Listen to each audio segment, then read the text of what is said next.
In this guide, we're going over how to send snaps without media upload on Snapchat. Before we do get into this guide, make sure to like the video and subscribe to the channel with all notifications on. It really does help with the channel and it lets us know that you want more content like this.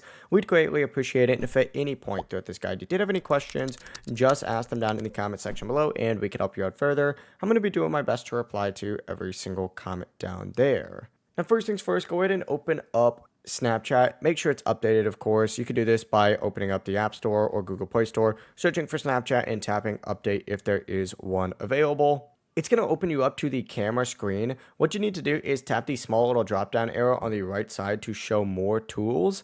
Once you go ahead and do that, look for the director mode and go ahead and tap on that. You may need to take a picture before you go ahead and do it, but essentially open up the small little media import near the bottom right for director mode.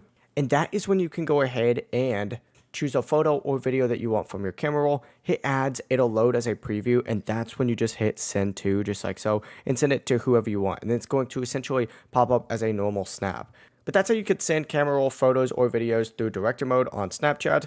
If you guys had any questions, ask them down in the comment section below and we can help you out further. I'm going to be doing my best to reply to every single comment down there. Before you do leave this guide, make sure to like the video and subscribe to the channel with all notifications on. It really does help us out. Let us know that you want more content like this. We'd greatly appreciate it. Have a great rest of your day though. Peace.